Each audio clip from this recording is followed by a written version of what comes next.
Hey, folks, welcome to That's on Florida, your weekly dose of sunshine and insanity. I'm Mike Hurley, joined in studio with our producer, Erick Rivera, and the Lord of Lehigh himself, Mr. OMG, it's Wicks. Gentlemen, how you doing this evening? I'm tired, Mike. I'm surviving out here, man. It It, was my body don't bounce back like it used to, it back was in a my 20s and it, 30s. So it was a long weekend, and I'm going to get into that with you in a second, but as long as our yeah. weekend was, I would not trade a moment of it for Eric's week spent in preparation Oh, for baby life. What Oh, what you why? what you have to do this week? What you we were just talking about before we start recording. You're I out there know, but stroller this shopping. well, testing out strollers, right? How do you Because test the stroller? it's Do you put something a do you put Brittany like a wanted to bag of do. flour in it and push it down the stairs and see if the flour survives at the end of the No. stairway?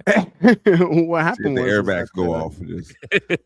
my wife's mother, she has friends who want to donate some stuff to us, Mhm, including cribs and strollers, mhm. and so I'm not, I can't think of the name of it right now, but there was one that Brittany got really excited about. So this particular stroller, she was like, I want to go see if I can go to the store and try it out and test it out. And I'm like, okay, Mhm. it's a stroller. If it has four wheels and right, we're good to go.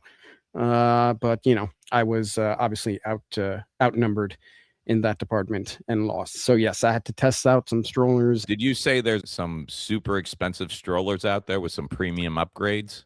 Yeah, well, there's super expensive. Like I don't understand how you can like mentally put that in your brain to pay that amount of money, for these like brand strollers that everybody like swears by. One's like a Nuna or something like that. I don't know, but like if it's got, I don't need it to have Wi-Fi, Yes, you do. on the stroller. You know what I'm saying? Like when I Yes, you take the do. kid Wicks, for a walk. Wicks, you just What went through all this. You got any Listen, advice for Eric here? you want I'm gonna Wi-Fi? You want Wi-Fi on your? yeah, Okay, you're gonna want Wi-Fi. tell me. Listen, I'm gonna tell you. I'm sorry, my cat is deciding to be a part of the podcast. But listen, as a person that just went through this, you're gonna want to get the features for anything that you can that's gonna make your life a little bit easier because it's gonna get rough. Like I don't Cooling want to cup scare holders. you. Yeah, your cup holders, you spring for the great cup holders. You're gonna need all of that, but and extra storage. Get all of that. If they have a trash can on one, Gorgeous. get that. You need Yeah, all of that, but if you're gonna need Wi-Fi, because you just never know what situation you're gonna end up in. As a person that is still in the trenches, like I'm at 1 year, heading into two with terrible twos, I'm telling you, get anything you can that's gonna make it any easier.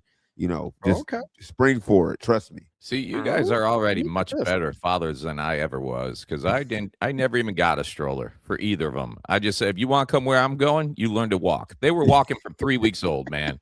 And you baby these babies too much. I'm raising men over here, and you guys are just raising the next generation of like, ooh, I'm afraid to get wet and go out in the rain. Oh, Hey, you're I, listen. I what is that's I will say fertilizing, this. right?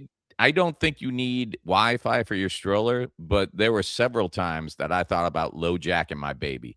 Like I was like, let's get him one of those watches that I can be tracking him and everything. I mean, Oh they do yeah, at the yeah. hospital. Wicks, did they do that with your kid? Did they Yeah, put the little? It's like trying to get a video game out of Best Buy or something like that. They got their little. It they beeps and it always goes know. through a door. That's a Yeah. great analogy. Yes, yes. Well, $69 video game. man, good luck. Babies due middle of August. Is that it? Yeah, yeah. Middle to late August. Yes, sir. Nice, man. Well, keep it up, Daddy. Get all the sleep you can now because you're going to need it. Yeah. And speaking of sleep, Wicks and I got no sleep this past weekend. No. We did Ooh. 6 sold out shows at the beautiful Visani Comedy Theater down in Port Charlotte. Now, I've been going to Port Charlotte probably the past, like 17, 18 years. I've been doing Yeah. shows down at Visani. It's a great room. It's a fun time. But this was your first time going through. What'd you think? I think it was well. First of all, the food was delicious, like y'all said. And as I'm heading to the bathroom, right, because I'm trying to like move around the building, I look at this wall of comedians, and the first person I saw, it just like zeroed in was Mike. Mike was right there, center, and I was like, "Hey, that's Mike." So then Manny comes down, like, "Manny, there go Mike." Manny was like, "Hey, that is Mike." So then we come out, I was like, "Mike, you on the wall?" Mike was like, "Am I?" So then he I, go out. So it was a whole thing to me because I saw Mike on the wall. So I thought that was pretty cool. I But it was a didn't. good time. I didn't even know they had my picture up there. First of all, I apparently had signed it to him, and it was signed in 2016, but that headshot was from 2010. So like I was, yeah. So it was nice. It was 49-year-old me looking back at the young comic who thought he had the world before him. And I'm like, look at this. Look at this. 10 years later, I'm still not headlining this room. But you're on the wall. But I'm on the exactly. You're on the wall. Exactly. Exactly. It was cool. It was Myke with optimism in his eyes, no beard, no gray, about 35 pounds lighter. So much hope. That kid had everything ahead of him. But and here's what Wicks and I are learning. We love doing theater shows. Yeah. Because you do one show for 1,200 people and then you're done. Yes. We love doing comedy clubs, but comedy clubs are different. You'll do the same number of people over the weekend, but it's going to take you 5 to 6 shows to get that many people in. Yes. Yes. What do you prefer right now, Wicks? Do you enjoy doing the one-shot theater, boom, you're done? Or have you kind of grown? Because I think Sarasota, we did 5 shows. Yeah. I think this was your most shows in one weekend, back to back to back to back. Yeah. Yeah. 6. Yeah, this was the most. I mean, I think both has their benefits. Theaters, like you said, you get in there, you do 1, maybe 2 shows, and you're out of there. But I feel like the comedy clubs, I can connect with people better because it's a smaller venue. So even when we do the meet and greets, it's a lot. You can connect with people better instead of, a meet and greet line of 1,000. There's like 200, maybe like 100, 150. I would say there's benefits to both. I mean, one, I get more sleep. The other, sleep doesn't exist, but I get to connect with everybody a lot better. So, and this was a nice one because this club was about 30 minutes from your house. Oh yeah. So it was yeah. So it was swing in, get there about an hour before showtime, get ready, do the shows, eat some dinner, make some people laugh, meet some fans. Boom, 30 minutes later, home in your own bed. Exactly. Which you know me by now. I love to be home, so any chance that I get. But my son had other plans. This is what I was telling you, Eric. Listen, Myke, I know this is. let me talk to Eric real quick, and I'm not even trying to scare you. So we get back home about 1 o'clock, right? My son decides he doesn't want to go to sleep until 4, so we're up until 4 in the morning. I was supposed to get up and go to Gatorland at 7. I ended up getting sick. Friday night, Saturday. Yeah, I ended up getting like dehydrated and sick because there was no sleep in sight. And it wasn't that his mom didn't let me sleep. He wanted both of us up. So he would just keep waking both of us up at the same, like he wanted both of us to be looking at him. It's crazy situation. So just to prepare you, get the Wi-Fi stroller, basically, is what I'm saying. Yeah. That's not preparing me. That's scaring the crap out of me. Yeah. You got to understand, you can have your schedule, but the baby's got his schedule. And baby's schedule is always going to trump your schedule. No matter what you think. Let me ask this question. I don't know if this works, because what we're trying to do is like shifts, right? Ooh. Like, looks good on paper. 5, the 9 to 5. Well, I'm fortunate that my wife works from home, so that helps a little bit. So the 9 to 5, she can, not saying it's going to be easy, but she'll handle that. And then, from that point on, or, overnight, then I'll handle it, that kind of deal. And so I'm hoping that kind of works, because I know they say like correct me if I'm wrong, like the first couple of weeks, especially, like the baby's up, every 3 hours. You got to feed the baby every 3 hours, kind of deal. So like the first couple of weeks is like you're a zombie, that kind of deal. You'll be good for about 6 months. You'll be all right. Because then at some point the baby starts sleeping through the night. Then they sleep most of the day, so you'll be good for about 6 months. But just know when that baby starts moving, they never stop. Like once the baby starts moving, they don't stop. There's no like, oh, maybe you're gonna go back. Just give it up. At that point, you can give up on anything. And also, like Myke says, it looks good on paper. It sounds great to make a plan. The plan never works. That is plan. Absolutely. What's Mike Tyson's quote? Everybody has a plan until they get punched in the face. And that's exactly what it feels like. Every have a plan until they get punched in the face. Yes. That and final. I love that. So I had a great time at Visani. I always have fun on the OMG. It's Wicks and Friends shows. Like people come up to us on the meet and greet line and they're like, "Oh, we had such a blast." I tell them all the time, this is the most fun I have doing comedy. Like, yeah, I have my own shows, and yeah, there's other people I get to work with, but it's just such a fun. I got Ken Miller, I got Wicks. Wicks's audience, his fans are just such good people that it's the most laid back, relaxed. It feels like you're just at a cookout chilling with a bunch of your friends and family. Exactly. Such a Nice, laid back, nice. no pressure. It's just fun. Yeah. But even though I'm on the meet and greet line, I'm usually set up either at the opposite end from Wicks or sometimes in the middle. I don't really get to see your fan interactions because I'm dealing with my own stuff. Yeah. Did you have any standout moments with fans this time around that just kind of took you back, or was there some Oh, yeah. was there someone very interesting that stuck out to you this time around? I got a painting. I did got see a the portrait. painting. I got That a painting portrait. was Somebody, yeah, we'll have to get a- post a picture somebody of did a that. That portrait of was you. yeah, She- someone did a portrait, and it wasn't just like a caricature. It was a well done legit. portrait. Yeah. It was Okay. like the woman with the pearl earring, I think. Yeah. And it was like a play on that, but me with the chicken wing earring and the Publix like head wrap. It was amazing. It's amazing. I have it in there. Nice. Shar took it Mhm. immediately. She took it and it's hers now. I mean, it was so much fun just meeting everybody because, like I said, they don't. The crazy part is Sunday I went back to Port Charlotte and nobody recognized me. It was great. What? I tell you, unless I'm like announced to be there, nobody really knows that I just be in Port Charlotte hanging out. Like I went back on Sunday and hung out, went to Punta Gorda because her sister and her parents, that we hung out with them on Sunday. Oh, And I okay. was just hanging out. But Port Charlotte is great. It's amazing. It was a lot of fun. Yeah, I think Well, that's the. I don't care. That's the way to go, man. Like Yeah. for both of you or whatever, for celebrities and all that kind of stuff like that, right? Like they want to do the art, they want to do the work, and that's where they want to be recognized. They don't want to be recognized outside Just of that. famous enough you can sell out shows, but not famous enough that you can't throw on a cap and some sunglasses and not have anyone bug you when you're out to eat with your family. Yeah. Mike, that was always my dream as far as like right with the musician and stuff like that, and going to full all that stuff like that, right? But I didn't want to be the whatever the front man. I wanted to be like in the engineer room or creating the music because I knew I could get all that money from royalties or whatever, right? Contracts, things of that nature. But also I could get the Grammys and nobody will know who I am. Well, you got half your dream, dude. You don't have the money. Yeah, I got none or of the the dream. success, I got none but of that. nobody dream. knows That who was the you are. 20-year-old I mean, dream. that's 50% of the dream accomplished. There's some people with no percent of their dream out there, man. Well done, sir. Mike Well has a done. point. I like this optimism, Mike. I love the way you're spinning this into something Yeah, positive. I started taking the Lexapro this week. It's really helping, I think. I'm just finally taking those antidepressants. That's what it is. That's Well, exactly what it is. I don't think there's a better lead-in for Florida man stories this week than that. Yeah, So let's do it. get to it. We got some interesting ones. All right. Here we go. A bizarre late-night heist in Volusia County. Police in Orange City, Florida, are searching for two suspects who broke into University High School on Thursday, May 7th. The suspects hopped the fence around 1 a.m., messed with some bicycles, stole some lanyards, and then hit the jackpot, a classroom freezer.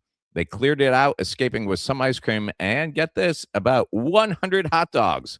Police are still looking for the perpetrators. Now, here's the thing. You hop a fence, you break into a school, you get past all the security stuff, you have computer labs, you have the records room where you could go in and feasibly change your grades, and then you have one teacher's supply of hot dogs for the Friday hot dog party.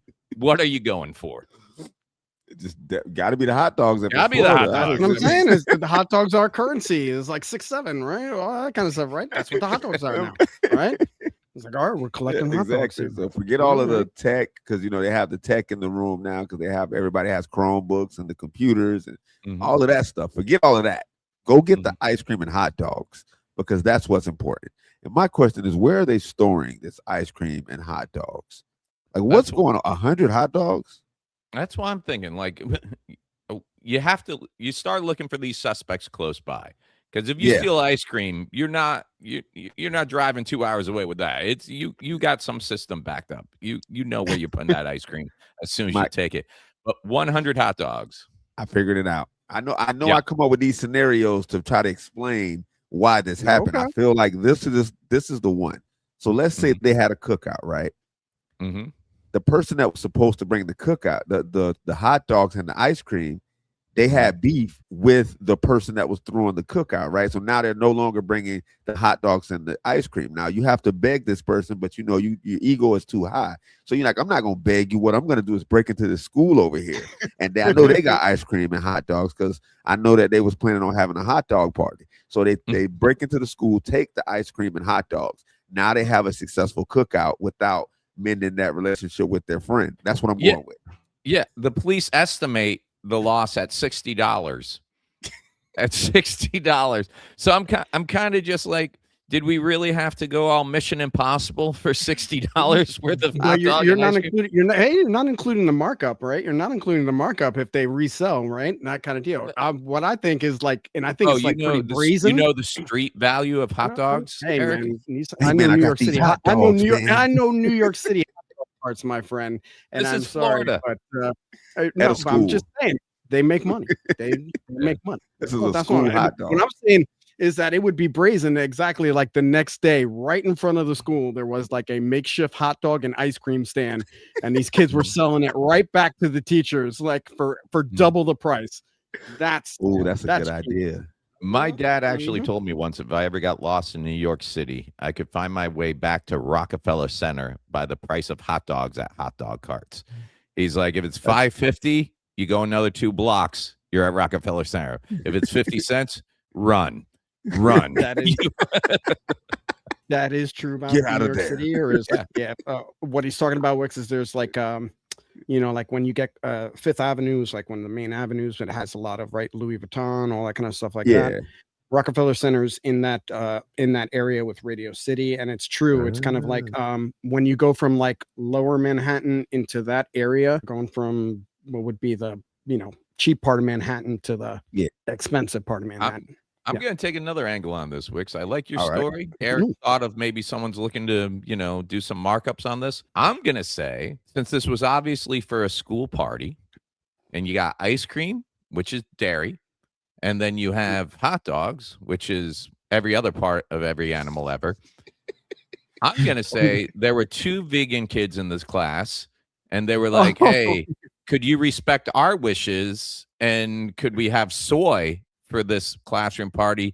And they're like, no, we're not doing that here. And they said, oh, bet. And they just said, hey, we have to go liberate this ice cream and these hot dogs because we will not allow the milk stolen from cows and every part of an animal to be consumed by these animal classmates of ours. So Viva la revolution. There's a lake in Volusia County now that has a bunch of hot dogs at the bottom. Is what you're saying? It's just a bunch of hot dogs at the bottom. I know there's a lake in Oklahoma that has them.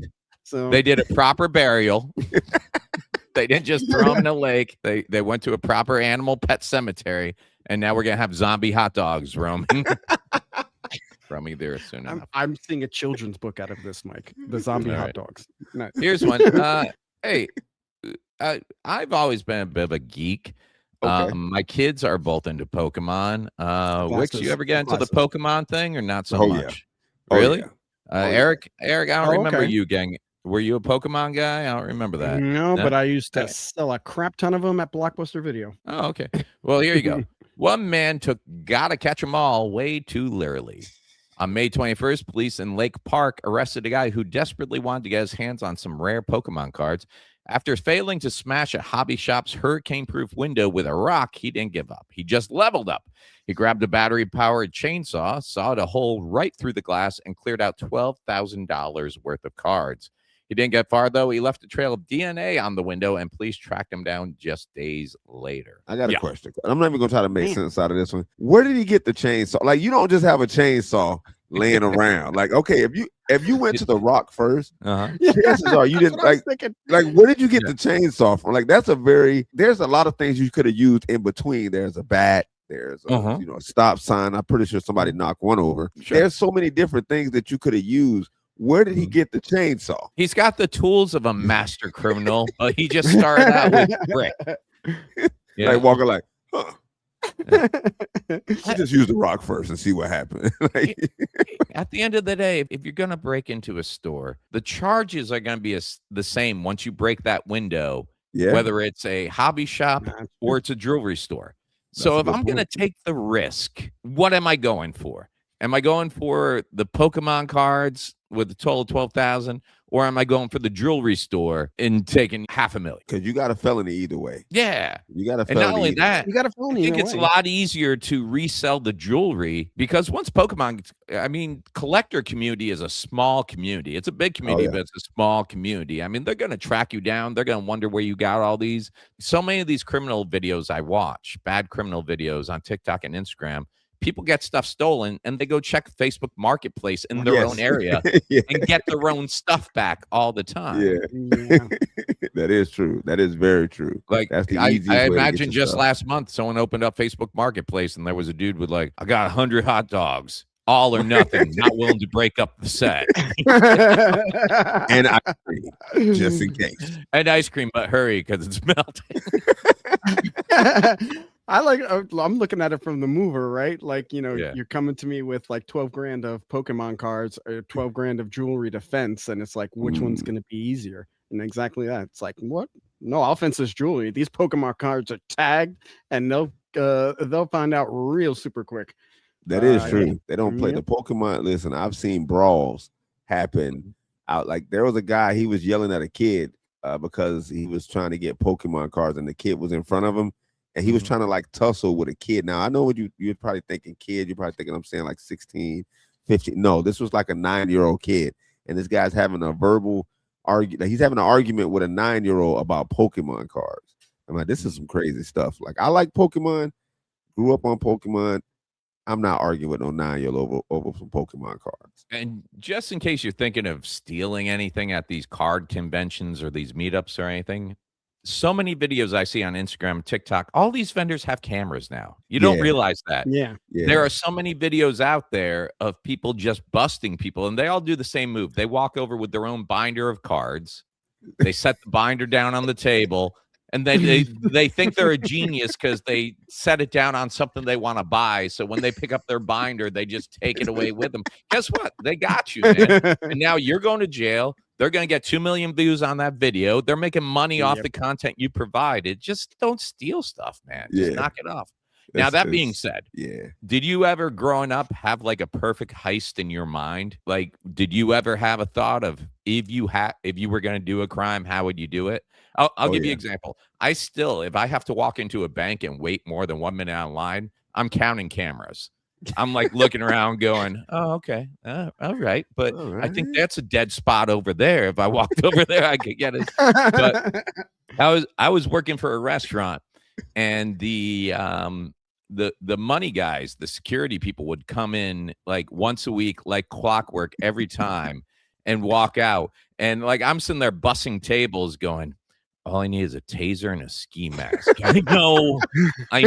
They leave the door open. He stays there, listening to the radio. I just, boom. I don't even want to bring in any other people because that's how you get caught. You bring in people who talk, and that's how I've seen Heat. You need to keep the crazy guy out of it. It's just me. It's just a one-man show. That's what I was either going that or I rent a helicopter, because that's a problem you get when you leave a bank. You're on the road. I'm like, I'm going to climb to the roof. I'm going to have my own helicopter. I don't know how much a helicopter costs. I hope what I stole covers the cost of the rental. And do I have to pay up front? And then I got to kill the helicopter pilot because he knows too much. Now you're just up there. Why the helicopter swerving? Don't worry about it. Leave it alone. I should kill them after I landed. For $12,000 in Pokemon cards. Come on. Right. Come on. So did you ever have a heist you planned in your mind when you were growing up? Like, man, I could do this. I was a kid and I watched a lot of movies. So my plan was to like wait until the store closed, but I'm like hiding in the ceiling. Like I go to the bathroom. Home Alone too. Yeah, you go to the bathroom and you can move those ceiling tiles, and then I climb up into the ceiling, and I'm just waiting there until the store closed. And then when it closed, I climb down and just take all the stuff. But I never processed how I would get out without tripping the alarm. But at the time I was 9, so there was no processing how to, I was just thinking I'm gonna walk out the store with all that stuff. And a couple of things we've learned over the years: those ceilings up there, once you see them without the panels, they're not made to hold any real weight. Any real weight. Yeah. You're coming through that ceiling. Stuff. Yep. You're crashing through. And the other thing I learned from most of those department stores is I worked at a Kmart for a while, cleaning the floors overnight. They would lock us in at night and let us out in the morning. And that's because unless you hit the emergency fire exit door to get out, those doors are locked. You need someone to let you out. Otherwise, the alarm's going off. Cops are coming. So, so many holes. What about you, Eric? Did you have a fantasy robbery? You know what? I like Wicks because it reminds me of Harry and Marv, Home Alone 2, right? They There waited you go. in the they waited in the store, right? That type of deal. But also, I like.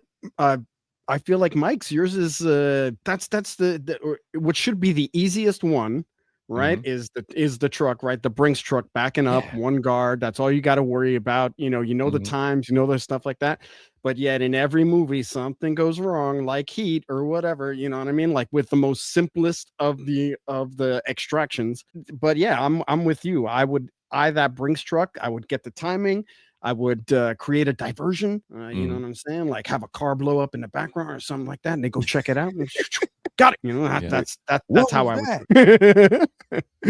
It's not the next story I have for you, but while I was researching stories, and not to freak you guys out, I was reading about another burglary, what happened was the guy pulled up, did something, pulled away, and the police were able to track him down just with license plate scanners in town nowadays.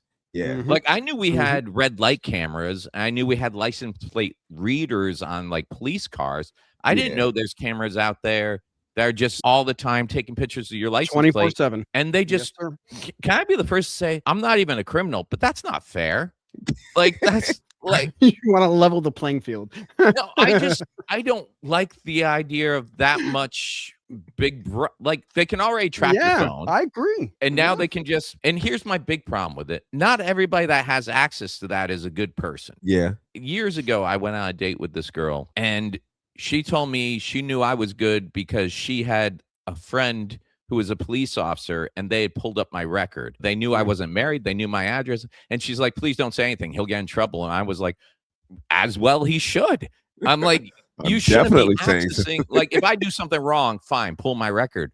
But if you're just bored sitting there at work, what the hell, man? Because I watch a lot of police body cam stories, and I seen this story where this woman, she was dating a police officer, and he was like super jealous, and she was trying to break up with him.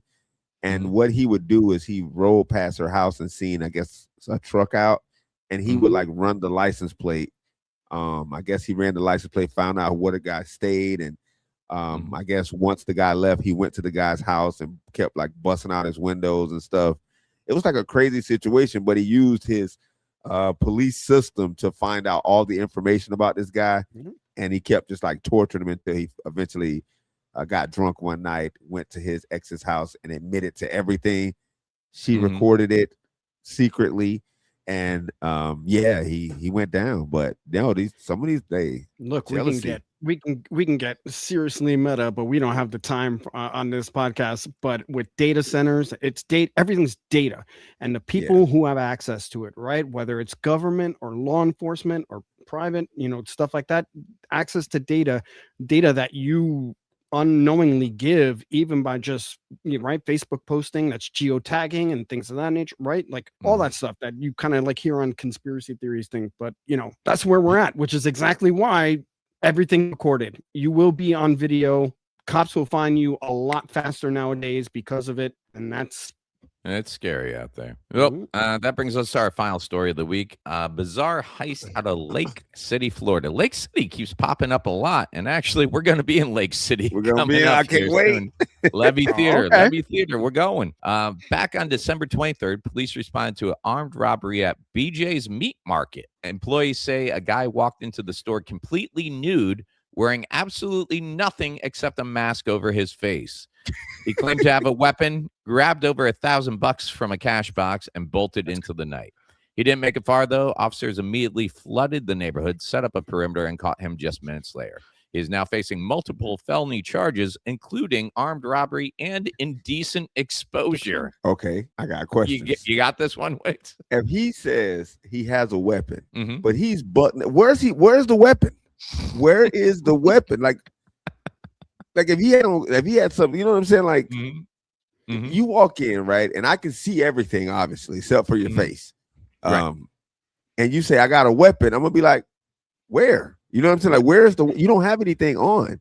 And the fact that he robbed a meat market butt naked, I think is hilarious in itself.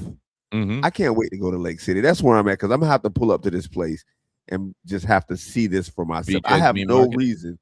I'm Give sorry. me a moment. I'm gonna figure this out. If I'm working the counter and a guy comes in wearing a ski mask naked and says, "I'm armed," I'm gonna be like, "Yeah, you're legged too. What the?"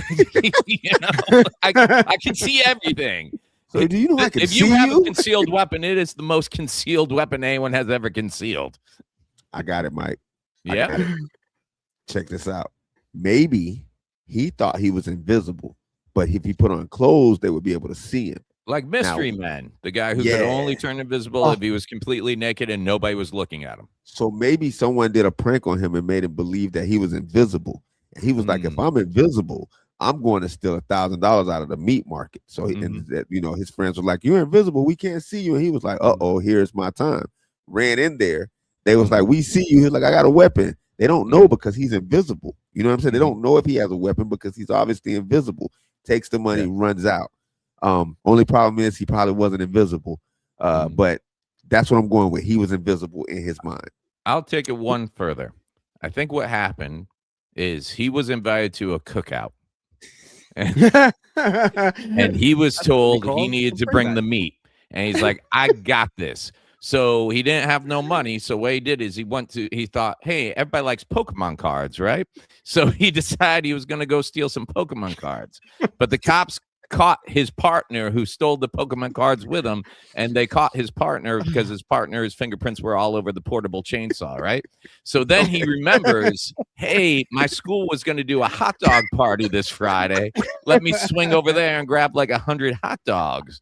So he went and grabbed the hot dogs, but the ice cream all melted. So then he's like, all right, well, now I need money for ice cream for this cookout. So then he went to the meat store, and the ice cream had dripped all over his clothes, right? So he's like, man, I can't go in here with drippy ice cream on me. They're gonna know very plausible, it's me very plausible, and tag me to the other robbery, right? So let me just get rid of all this. And then when he got in there, he's like, man, I should have just got the hot dogs from here. I could have done this all in one trip. And then he's just like, give me $1,000, and by the way, I got a weapon. Your logic is sound. I like that, Mike. That's genius right there. That's genius. I'm rolling with that. I wish he got away with it because it would be like, this guy, he beat the meat. This is a family-friendly show. What's wrong with you, Erick Rivera? What kind of world are you bringing your kid into when you can talk like that on a public podcast? Well, he didn't get away. Do better. I'm so disappointed. All right.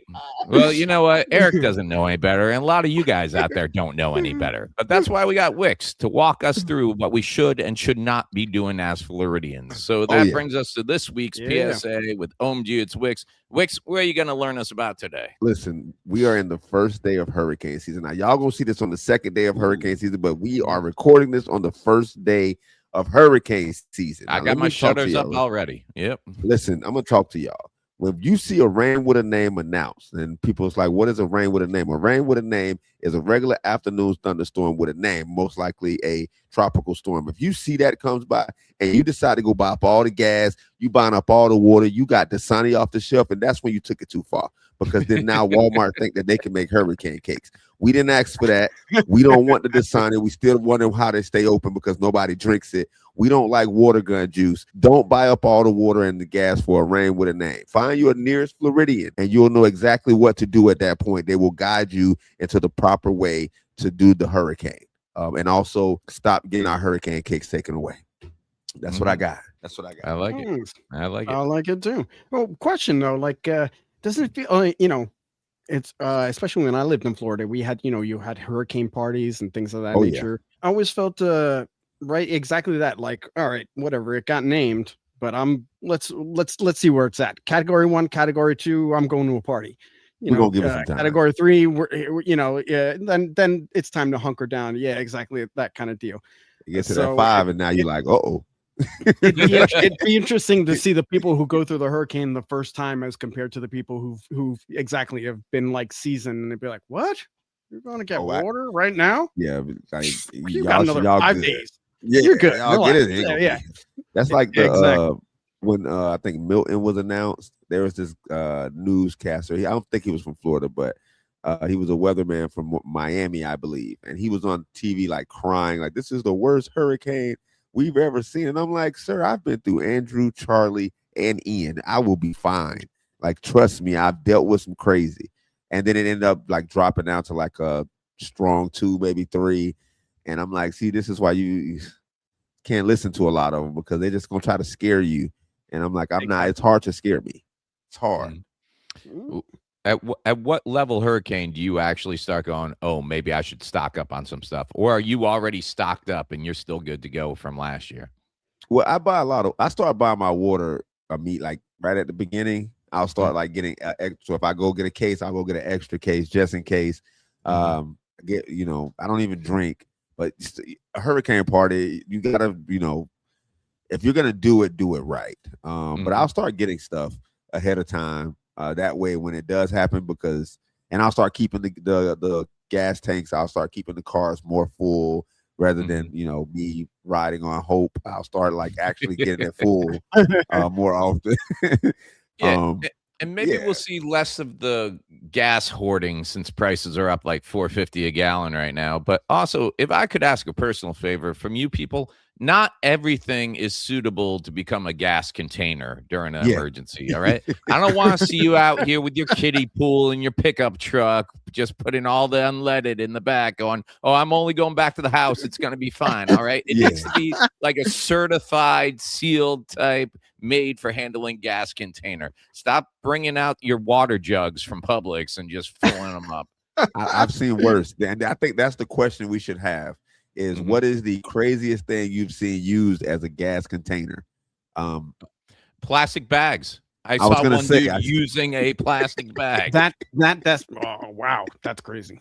It was a Publix bag. They were filling it up, and it was leaking, but they had them like tied up, and I'm could run it there to get as fast as possible.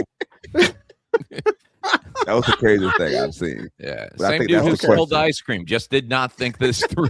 And he was butt naked. He was just saying. Well, you're going to be getting a lot of hurricane tips from Wicks, I'm sure, this season. So stay tuned for that. This week for trivia, I tasked Erick with finding the funniest Floridians. And by that, I mean comedians who are linked to Florida in somehow, some way. They were born here, or they have strong connections to Florida. So this week we're doing Florida's funny. Erick, it's up to you, man. Yeah, and depending how it goes, I got a little surprise twist at the end that may change the outcome of who wins the game. All right, so I like these. I like how this goes. All right, here we go. All right. Well, let's start with our first person. Clue number 1: born in Rockledge and raised in Cocoa, Florida, on February 25th, 1965, Scott Christopher Thompson attended Cocoa High School and graduated in 1983. Clue number 2: he launched his stand-up career performing at open mics at Bonkers Comedy Club in Orlando. And clue number 3: was given his famous nickname to him by his high school swimming coach due to his signature red hair. Oh, Mike. You got it. That's going to be Carrot Top. Carrot Top. Mike Earlehy, you are correct. It is Carrot Top for the first win. I didn't think he started at Bonkers Comedy. I thought he went to college in Boca Raton and started at the Comedy Corner down there in West Palm Beach. That's what I thought. Yeah, this is according to Wikipedia and some of Funny Bone. I didn't know he was in Cocoa either. Oh well, yeah, Carrot Top. Carrot Top. Born in Cocoa, Florida. I thought it was. Is there just Cocoa? I thought it was Cocoa Beach. There's Cocoa, and there's Cocoa Beach. There's Cocoa Village too. Yeah, they let you know. And Rockledge is all over. That's all over there in Brevard. Yeah, that's like Palm Beach and West Palm Beach. West Palm Beach is where you do the drugs. Palm Beach is where the people who sell the drugs live. Yeah, they got the big houses. That's sad but true. All right. So we got 1-0. But again, Mike got me. Okay. We'll see. We're gonna get my twist at the end. All right. So for our next comedian, clue number 1: grew up in Sarasota, Florida, relocating there with his family from New York in 1961. He developed his acting chops locally, attending Brookside Middle School and Sarasota High School. And he first stepped on the stage at the age of 13 during an audition at the Players Center for Performing Arts in Sarasota. That's clue number 1. Clue number 2. Arrested for indecent exposure at an adult movie theater in Sarasota on Myke. July 26, 1991. Mm-hmm. And then clue number 3, while growing up in Sarasota, he was surrounded by circus performers and human cannonballs. His childhood experiences are heavily credited with helping inspire whimsical and colorful world of his most famous character's playhouse.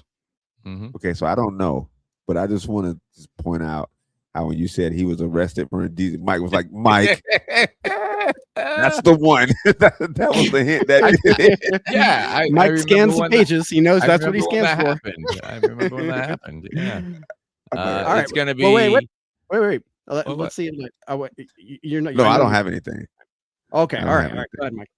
All right. It's going to be Paul Rubin. Paul Rubin's better known as Pee Wee Herman. That is correct. Makes sense. Yeah. Like now that you. Yeah, and funny story about that. I worked with Louis Anderson a lot over the years, and Louis flew in from Los Angeles. We did a gig in what was it? Ocala, Florida, and then I drove him out to Clearwater where he was doing a show the next night. But I had a show in Miami, so I had to drive down to Miami. And he's like, "Oh, are you sure you can't stick around?" And I'm like, "No." I got my own show. He's like, okay, fine. And the next day, Louis sent me a picture of him and Pee Wee Herman having lunch. He's like, sorry, you couldn't be here. And I was like, man, if I knew, I could have been sitting there having lunch with Pee Wee Herman and Louis Anderson. I'm sorry. I try not to cancel gigs when I don't have to, but I think that's would have to at that cancel point. A gig. That would Yeah, have been a fun one. I mean, with everything that happened with Paul, fine, I understand, but you cannot deny at one point he's an icon. They're both comedy legends. Yeah, that is true. So, yeah, I just want to go to a movie theater with them. That's all. No, not at all. You just stay out of that one. Yeah. Let's go to the movies. He learned his lesson. Let's go do something else. There's a miniature golf over there. There's bowling. Just don't give them more. Let's do something that's not in the dark with a lot of people around. Okay. Want to go to the mall? We can go to the mall. Yeah, you need to go to church, is what you need to. Oh, hey, all right. Ooh. So all right. 2-0, Mike Hurley. But Wicks, I'm telling you. Relax. I'm gonna come back. We're gonna get and I think it's over. I think the twist will be good, right? All right, here we go. So, all right, number 3, and this is personally one of my favorites that I love, and I'm gonna throw a little maybe newer person at you, a little maybe Gen Z action going on here. All right, all right. So the clue number 1 for this person. This current SNL cast member, born on August 19th, 1997 in Miami, Florida. He was named New Face of Comedy at the Just for Laugh Festival in 2022, which directly helped him land a spot on SNL, launching his most famous sketch, Domingo. And clue number 3. He made his Netflix stand-up debut in 2026 with his special American Boy, which was filmed at the Olympia Theater in his hometown of Miami. Gentlemen, I know who you're talking about. I don't know his name. I can't think of his name. Okay, yeah. Can I give you a little multiple choice on it? Let's see. Let's see. Maybe you can get it through that. Yeah, it's funny. I can even see his characters. He plays Domingo, of course, but then he also does a spot on Sebastian Maniscalco impersonation. Yeah. Yes, that's right. All right. You know it as well. All right, but both of you know. All right. So let's try let's here. do some multiple choice here. Okay. So let's try either A, Josh Gad, B, Tony Hale, or C, Marcelo Hernandez. I mean, I'm gonna go C. Yeah. I mean, all right. Come on, Josh Gad. Come on. It's gonna be the guy who sounds like he was born in Miami. That's what it's gonna be. Josh Gad's Jewish, and he could be Boca Raton, Miami area. But he's not on SNL. That's true. That is true. He's not currently on SNL. Yes, he did get me there. Very true. Yeah. Yes, it is my favorite, Marcelo Hernandez, and he is one of my favorite SNL characters out Doesn't there. he sound like he should be the relief pitcher for like the Pittsburgh Pirates? Like coming to the Marcelo Hernandez.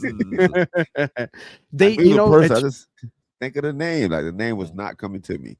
Yeah. all right. Well, All right. Wicks answered first on that one, so he said C. Okay. So fine, I gotta give it That's to him. So fine. we Yeah, got two. no, so no. we got I'm 2 to 1. used to you playing favorites here, man. That's nothing new. Go ahead. If you hit it, All your right. ching, just ignore it, Mike. No, I'm just Yeah. All right. For our fourth guest here. All right. Clue number 1. While attending Florida State University, Rolling Stone magazine named him the #1 partier in the nation in 1997. His most famous stand-up routine is The Machine, which is an epic story about Wicks. accidentally getting involved with the Russian mafia while on a college study trip abroad. And clue number 3, famous for performing without a shirt on and beer belly exposed, he co-hosts one of comedy's most popular podcasts, Two Bears, One Cave, with Tom Segura, as well as hosting his own podcast, solo podcast. I heard Wicks call it out. Bert Kreischer. Boom. But I was watching that podcast. This is real quick. I'm sorry. Y'all know I got a story for everything. Nah, do you? And he was saying how Florida had crocodiles, and he let the other host, Tom, convince him that Florida doesn't have crocodiles. And I was like, listen, you can't let somebody that's not from Florida tell you what we have in Florida. So if he ever sees this, I need to tell him I had an issue with that because that guy didn't know how we Florida down here. So, but no, I do remember watching that. I do watch that podcast from time to time. I haven't seen it stand up yet, but I heard he's, he's pretty good. Yeah, I like some one of my stuff. buddies, Dave Williamson, opens up for him a lot. Says he's a Oh, for great real? guy. Well, if my math is correct, that puts us at 2-2 going into this 2-2. final question. All right, here we go into the last one, our last guest. Clue number 1. Actually born in Newark, New Jersey, but relocated to Gainesville, Florida when he was 11 years old with his mother. Clue number 2, he grew up in Florida and enlisted in the U.S. Army Reserve at age 17, serving 8 years in the military police corps. And clue number 3, he has hosted Florida-based wildlife experts and hunters such as the Python Cowboy on his 21 million subscriber podcast to discuss the invasive Burmese python problem in the Florida Everglades. Here we go. What do we got, gentlemen? Joe Rogan. That is correct. It is Joe Rogan, gentlemen. Joe Rogan. Wow. Nice. All right. I didn't know any of the other stuff, but when you said he hosted Python Cowboy is a friend of mine. So when you said he hosted Python Cowboy, I was like, oh, I know who that is because I watched. That was the only Joe Rogan episode I've watched was the one with the Python Cowboy. So, guys, yeah, I can only hope we can get a mere fraction on our podcast of the 21 million subscribers that this guy's got. Yeah, we're up to 520, so we're shipping away. Shipping away. We're basically getting right around the corner. Yeah, right exactly. Okay. I'm not even going to point out. I'm not even going to point out that the one of the questions happens. One of the clues happens to be a clue about a personal friend of Wicks. I'm not even going to point that out because I feel like the people at home are going to pick up on it themselves, and I don't have to point it out. That once again, another. I'm good. I also like to point out we got a twist, Mike. There's been an unproportionate number of white comics, no black comics in this question lineup. I feel a little reverse prejudice going on right now.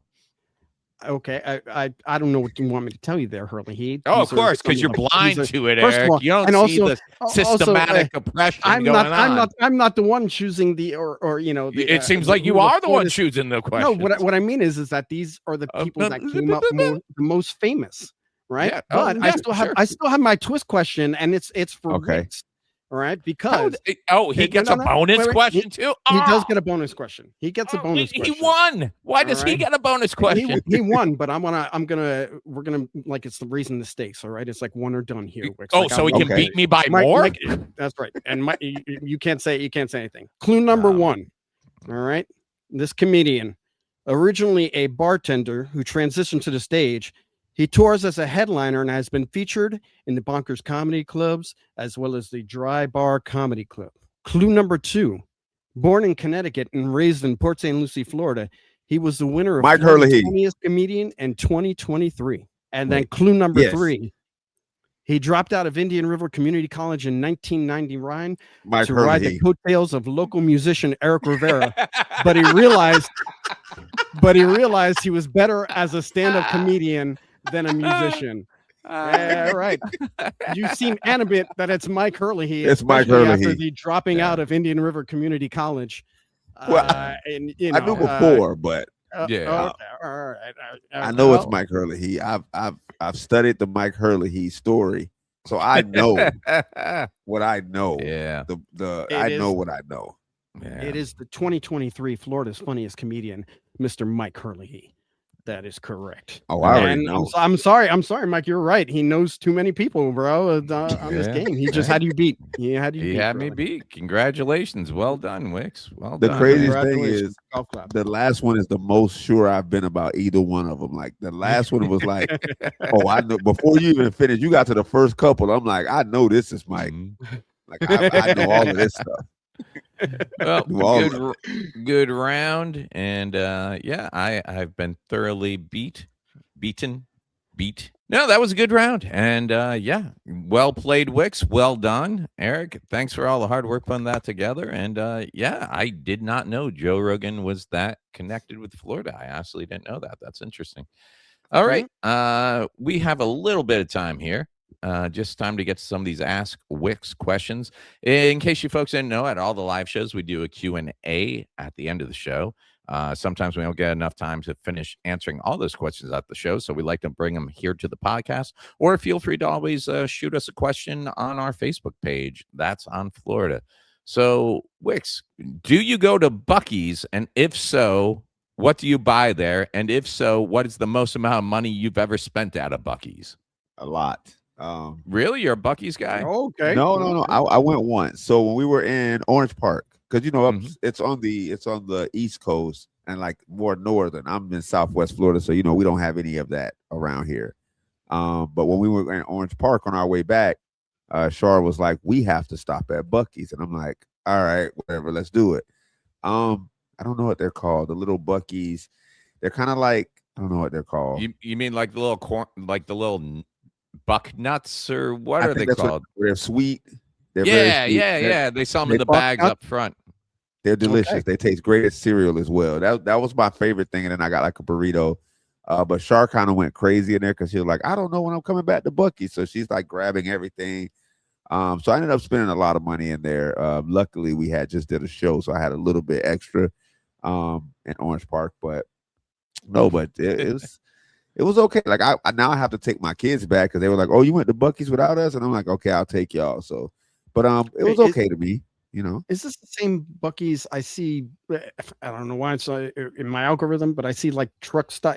That's a truck stop place, right? Yep. Like I see like truck drivers like come with me into Buc-ee's so they take a shower there and stuff like that. And I think they're based out of Texas. And Wicks, I think what you're talking about is beaver nuggets. Beaver nuggets. There you go. Sweet caramel coated corn puffs. Those are ones. Okay. I've only been to Buc-ee's once, and it was with my buddy Kevin White, and he swears by Buc-ee's. Yeah. And to me, I'm good with Wawa. Like Wawa is it's clean, it's nice, but I will tell you this: you go to Buc-ee's, and you're like, okay, this is a different level. Yeah. You can tell a lot. You can tell a lot about a place by the way they keep their restrooms. Yes. And their restrooms, you walk in there and you're like, oh my God, this is like every stall is a private stall. And I'm like, I love bathrooms like that. And then they got like a deli counter where they're doing like fresh pulled pork sandwiches and stuff. It's crazy. Multiple. And they have multiple like fresh or like where they're like Mike's was saying, they're just cooking and they're making burritos and like they have the pulled pork and they got these people making this and they have somebody in the middle just making like it's crazy. It's crazy. And apparently they pay their employees really well because I saw a board saying now hiring, and they were showing 18 to $20 an hour just to work on the floor there, enough to where I'm driving up to Columbus, Ohio for $200. I'm like, man, forget this comedy thing. I'm just gonna come work for Buc-ee's. I put in an application, Mike. So if they call me, It's more economically feasible for you. Wow. Okay. All right. I have not been to a Buc-ee's even when I was living in Florida. Nice. Okay. Okay. Here's a question for Wicks. What are you the most afraid of? Can you stop saying for Wicks? It's not like I'm going to get a question. It's like, here's another question for Wicks. Of course it's for Wicks. It's going to be. You never know. You might get a question. You might get a question. Mike and Ken have been getting questions. What I'm most afraid birds. It's not even like a close. It's not like maybe it's birds. It's immediate, but not like your regular bird. Peacocks, Walmart chickens, Ybor chickens. They have a page. You got to watch out for them. Turkeys, like the wild turkeys. Mockingbirds. You got to watch out for those. Woodpeckers. Watch out for those. Had a whole beef saga with a woodpecker for like a year, maybe 2. He went and got his girlfriend to like make fun of me and stuff. It was a crazy situation. But it's birds, man. It's not even a close. It's not even close. Is there an origin story between you and this war with birds? Like, did something happen when you were younger? Yes, or the traumatic point? Not even just once. It just keeps happening. Like it happens. It's happening to the day. Like there was one where there was a duck. You know how ducks mainly don't bother people. And you could kind of just walk by a duck. This duck just went crazy on me and started chasing me. I'm running to the car. At this, mind you, I'm in my early 20s, so I'm fast at this time. I get in the car, it's flapping all over my car. And I don't know what I did to offend this duck, but it decided that it wanted war with me. Same thing happened with a peacock. I was just standing outside. Peacock comes around the corner. You know, we make eye contact. Peacock raises his feathers, and I'm like, "Oh, cool, a peacock!" And then it just flies. It's like coming at me, and I'm like running, and it's a crazy situation. Geese, but that don't count because they attack everybody. The mockingbird. I used to work for Sam's Club. We used to just let people park by this tree that, you know, I was a different person in my early 20s, but someone that you didn't really like that come to the store often, because Sam's Club is a membership store. You let them park under that tree. The mockingbird is dive bombing them, and you just watch it happen. Wow. But yeah, it just keeps happening. Like the woodpecker story was only from like a year ago. So wow. Yeah. Wow. And you with the run-ins, Hurley, with in Lake Eola with the swan. It's all these birds. I will say we have a similar connection as far as here in Jersey, a lot of wild turkeys and a lot of wild turkey accidents. Like I had a friend, a wild turkey went through the windshield into the second row of her car. And was still alive. They had to euthanize it. And I don't know, there's a story out there, and I'm gonna send it to y'all. Where these wild turkeys shut down a whole like community because they were attacking the kids that came outside. They were attacking the adults that came outside. They were just attacking everybody that came outside. So watch out for these birds, y'all. Keep your eyes on them. Well, I'll take it. They're delicious with a BLT. I think we have time for one more question. This was a question we got asked at Visani's in Port Charlotte this past weekend, but I liked it because out of all the shows we've done, nobody had ever asked us this question before, and I thought it was probably the most Florida question we've ever gotten. Best thing you have gotten off the side of the road during trash day in Florida? Here's why I love this question. Before you answer it, they didn't ask, have you ever taken anything off the side of the road in Florida? That's the assumption. They just went straight into, we know you have. What was it? Yes, which just makes me feel like so connected to my community going, oh, okay, we've all slowed down when we're driving through the neighborhood going, really? Y'all throwing that out? So listen, I used to work for like, I used to work for DirecTV, but not like the actual company that's installed for DirecTV. I've told you stories. It was horrible. But it's not the actual company. So I want to make that because I don't need DirecTV coming after me. I already got Visani and the Walmart cake people, you know, one and a couple mermaids. You got some beef. You got some beef going. A couple mermaids, you know, I had beef with. So that's another story. You and the guy who stole 100 hot dogs have beef. We got you. But I used to work for DirecTV and I used to install in like some of these like nice communities. Like these nice communities, and these people they threw away their TV and their TV stand, but it wasn't just a TV stand; it was like the entertainment system with the sound bar and everything. Like they just threw it all away. And I'm out there and I'm looking, and I'm like, I got this van, and I got room, and I got time, and I loaded all of it up in there. It was a whole system. They just threw it away. Did you use it? Did it work? Oh yeah. I used it for some years. Eventually the TV went out, but I still had the entertainment system for a very long time.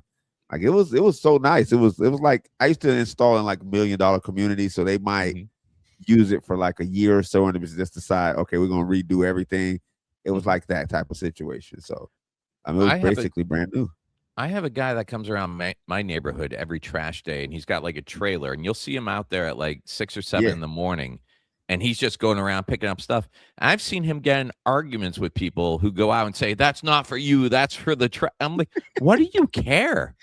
You put it out by your curb. It's what do you care if this guy's going to go scrap it and make a couple of bucks or fix the belt on that dryer and resell it? You didn't want it anymore. And that's because I've only got an argument with one guy that picks up the trash. I mean, first of all, I feel sorry for him because I never have anything good for him. Most of the stuff that I throw out, I've had for a while. But there was one guy, like I don't care if they take it. Like I truly don't care if they take it. I actually want them to take it. The problem is there was this one guy, when he did take it, he would leave stuff everywhere. So he would take it all down and leave it everywhere. And now the trash people come by, they're looking at you crazy. Now you got beef with the trash people, and you didn't even do it. This guy did it. Right. So I got into it with him, and all I basically said was just pick up your stuff. I don't care if you get it. Just if you're gonna do it, just pick it back up, so that I don't have to go do it, because I already did it once. So well, that's all the time we have for this week, guys. But we do have a lot of stuff coming up in case you want to catch us live. June's a busy month for us. We are at the Cape Coral Cultural Center. That's down in Cape Coral, Florida. We'll be there the 12th and 13th. Side Splitters Wesley Chapel. We are there June 19th and 20th. June 27th, we're at the Ocala Civic Theater in Ocala, Florida for 2 shows. Then July, we're at Comedy Key West, Florida. We will be there the 10th and 11th. We have 4 shows down there. August, we are at the Sanger Theater in Pensacola, Florida. That's going to be a huge show. We're there August 15th. August 29th, we're at the Polk Theater in Lakeland. Polk County. September, we are back at Visani. We had so many people who wanted tickets to this past weekend that they gave us another weekend to accommodate. So we're there September 11th and 12th for 4 shows. And then Lake City, we are coming through September 19th. In October, it's a busy month. We're at the Brevard Zoo in Melbourne, October 2nd. Gleason Center, October 3rd and 4th. We're at Gregory's Comedy Club in Cocoa Beach, October 9th and 10th. And then November, we are at Off the Hook in Naples, Florida. December, we're in St. Petersburg at Side Splitters, December 4th and 5th. And then ending the year, December 19th, Mount Dora Music Hall, beautiful Mount Dora, Florida.